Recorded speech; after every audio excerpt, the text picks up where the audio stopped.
अनजाने में कोई पाप हो जाए तो उसके लिए भगवान नाम के द्वारा उसको नष्ट किया जा सकता है, पर जानबूझ करके अगर हम किसी पशु पक्षी को मारेंगे तो उससे हमको कोई नहीं बचा सकता। इसलिए तो आपने देखा होगा जब कोई महात्मा, अधिकतर ऐसा देखने को मिलता है, जब कोई महात्मा चलता है तो वो जमीन पर नीचे देख के चलता है कि कहीं मेरे पांव से कोई चींटी चीता कोई दब ना जाए, ये नजरें उसकी जमीन पर रहती है। संसारी जब चलता है तो घमंड में सर ऊंचा करके चलता है, और संत जब चलता है तो सर झुका के चलता है। तो हाँ, अनजाने में तो हमसे भी बहुत पाप हो जाते हैं, भले हम कितना भी बच लें, कहीं ना कहीं छोटे मोटे जीव जंतु तो मर ही जाते, पर वो कैसे, उन पापों से मुक्ति कैसे मिलेगी? बोले जब हम भगवान का नाम जाप करते हैं, कीर्तन करते हैं, तो वो पाप नष्ट हो जाते हैं। वो भी तब होते हैं जब आप भजन करोगे, भजन नहीं करोगे तो इनका भी परिणाम भुगतना पड़ेगा। और अगर जानबूझ करके पाप किया जाए तो उससे भयानक दंड तो और क्या प्राप्त होगा। जानबूझ के किसी पशु को मारते हैं, हम किसी पक्षी को मारते हैं।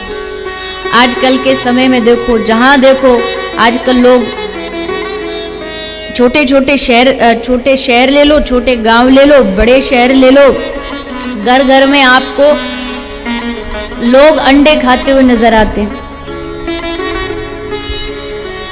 और उनको लगता है कि ये सब खाना पीना इससे क्या होना जाना है। और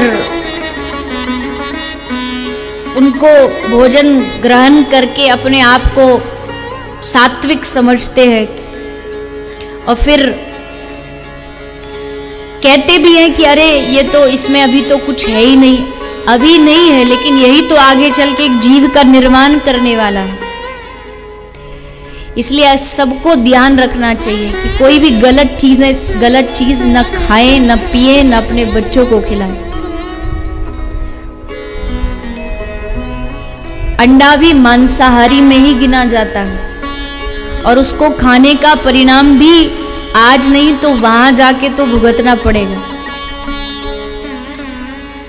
पर एक बीच में कोई महापुरुष आए, उन्होंने एक स्लोगन दे दिया कि संडे हो या मंडे,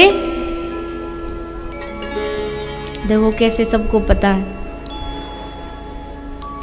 पर वो बेचारे आधा ही बताए, आधा बताना भूल गए, आधा ही बता पाए।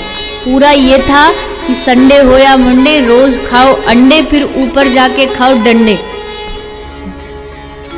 क्योंकि वहां की मार से तो कोई बचा नहीं सकता, कोई नहीं बचा सकता। भगवान का न्याय बड़ा कठोर होता है, तो इसलिए पहले से सावधान हो जाए, गलत न खाएं न पिए। आप कम से कम जो लोग भागवत आज सुन रहे हैं वो लोग तो गलत खाने पीने से एकदम दूर रहें, किसी भी प्रकार के गलत आहार को आप न खाएं, और अगर खाएंगे तो उसके परिणाम को भुगतने के लिए तैयार रहिए।